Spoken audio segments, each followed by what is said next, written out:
जीवी नरसिम्हा साहब, आपके पास आते हुए, सरकार ने ये रास्ता क्या खोला? देखिए, सोशल डिस्टेंसिंग की धज्जियां उड़ रही हैं, तो फिर देश का वो नागरिक जो तमाम कानूनों का पालन कर रहा है, वो आपसे ये पूछेगा कि साहब ये आपने कौन सा दरवाजा खोल दिया है?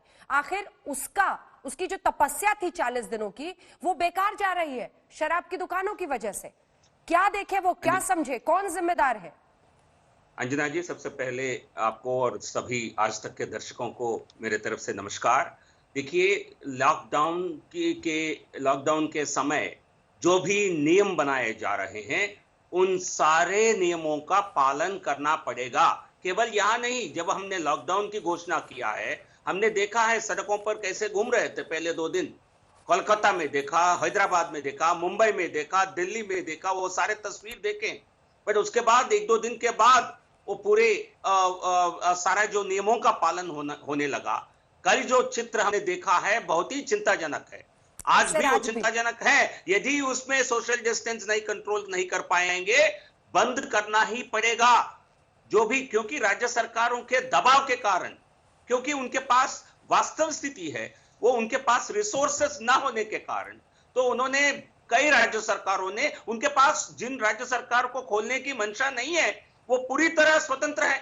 ये किसी पर, केंद्र सरकार ने किसी पर थोपा नहीं, पर लेकिन एक नियम के अनुसार यदि उसका सेल कर सकते हैं तो करें, नहीं तो उनको बंद करें। हमारे लिए सेहत और स्वास्थ्य, कोरोना से बचना सबसे बड़ी प्राथमिकता है। बट लेकिन यदि उसको कॉम्प्रोमाइज करके किसी भी हालत में कुछ भी बिक्री नहीं हो सकती। ठीक है, आशुतोष भी शायद हमारे साथ जुड़ गए। आशुतोष जी, आपका भी स्वागत है। लेकिन राघव चड्ढा जी, मेरा अगला सवाल आपसे है, और राघव चड्ढा जी को मेरे साथ दिखाइए और जरा सुनाइए कि बीते दिन दिल्ली के मुख्यमंत्री ने अपने प्रेस कॉन्फ्रेंस में क्या कहा था। फिर मैं सवाल पूछूंगी राघव चड्ढा से।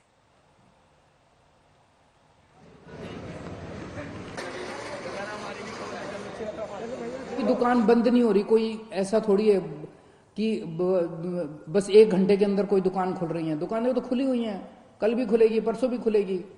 तो इस तरह से भगदड़ करने की क्या जरूरत है?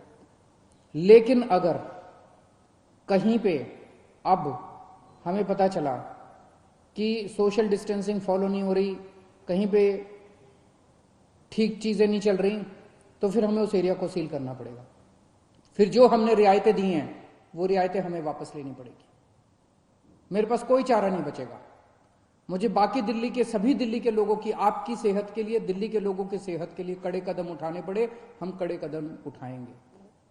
इसीलिए मेरी आप सबसे गुजारिश है कि जो ये रियायतें दी गई है, इन रियायतों के, ये रियायतें इसलिए दी गई है ताकि अब धीरे धीरे हम अपनी दिल्ली को खोलते जाएं जी, अब गतिविधियां शुरू करते जाएं, अर्थव्यवस्था शुरू होती जाए। तो राघव चड्ढा जी, बीते दिन से आज तक कितनी दुकानें सील की गई? मुख्यमंत्री ने जो कहा था, समझाया था, क्योंकि आज भी हर जगह सोशल डिस्टेंसिंग की धज्जियां उड़ रही हैं।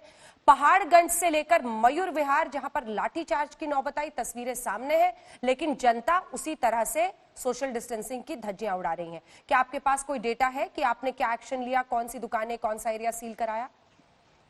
देखिए, केवल पड़पड़गंज से या मयूर विहार तक, करोल बाग से लेकर चांदनी चौक तक ही नहीं, दिल्ली से लेकर बंगाल तक, वाराणसी से लेकर लखनऊ तक, हर जगह जहां पर शराब के ठेके खोले गए, तमाम राज्य सरकारों द्वारा जो निर्णय लिया गया, वहां पे कुछ इस प्रकार के दृश्य देखे गए। लॉकडाउन कोई स्थायी समाधान या अंतहीन नहीं है। लॉकडाउन समाप्त होने के बाद दुकानें खुलेंगी, और केंद्र सरकार ने बड़े विचार विमर्श करने के बाद, अपने विवेक का इस्तेमाल करने के बाद, पूरी ड्यू डिलिजेंस करने के बाद गाइडलाइंस जारी करी, जिन गाइडलाइंस में कहा कि तमाम राज्य सरकारों को कि आप वाइन शॉप्स, लिकर वैंड्स और ये शराब के ठेके खोल सकते हैं। तमाम राज्य सरकारों ने खोला, हमने भी खोला। लेकिन कल जब इतनी भीड़ उमड़ी, उसके बाद हमें कुछ कड़े निर्णय लेने पड़े। हमने पूर्वी दिल्ली के अंदर कई दुकानें पड़ती हैं जिन पे ताला लगा दिया, बंद कर दिया है उनको। साथ ही साथ जहां सोशल डिस्टेंसिंग की धज्जियां उड़ी हैं, वहां के लोकल पुलिस को तलब भी किया गया है, कहा भी गया गया है। ये बात सत्य है कि पुलिस पर पूरा अधिकार हमारा नहीं है, अधिकार है ही नहीं, लेकिन सब मिलकर काम कर रहे हैं, और हमने प्रयास किया कि वहां पर सोशल डिस्टेंसिंग के कानून का पालन हो। इसी के साथ साथ, जैसा कि आप जानती हैं, शराब की बिक्री पर टैक्स भी लगाया गया। एक तीर से 2 निशाने करने का प्रयास किया गया कि भीड़ भी कम हो और सरकारी खजाने में आमदनी भी ज्यादा आए, ताकि जो सरकार का जो एक रिजर्व्स खत्म होता जा रहा है, आज डॉक्टरों की सैलरी देनी हो, नर्स की सैलरी देनी हो, पीपी किट खरीदनी हो, उसके लिए भी राजस्व इकट्ठा हो। मैं ये कहना चाहूंगा कि सोशल डिस्टेंसिंग की जहां तक बात है, 2 गज की दूरी का एक मंत्र जो केंद्र सरकार ने दिया है, ये सबको फॉलो करना पड़ेगा, सरकारों को भी, जनता को भी, और सरकार की हर लॉ एनफोर्समेंट एजेंसी को भी। जहां जहां इस कानून का पालन नहीं होगा अंजना जी, वहां वहां हम कोई कोताही नहीं बरतेंगे। हम उन दुकानों पर ताला लगाने का भी पूरा प्रबंध कर चुके हैं, क्योंकि लोगों की जानें ज्यादा जरूरी है। सोशल डिस्टेंसिंग जब तक वैक्सीन नहीं आता है वो अनिवार्य है। मैं एक आखिरी में ये चीज कहना चाहूंगा, केवल इसे शराब की दुकान के नजरिए से ना देखें।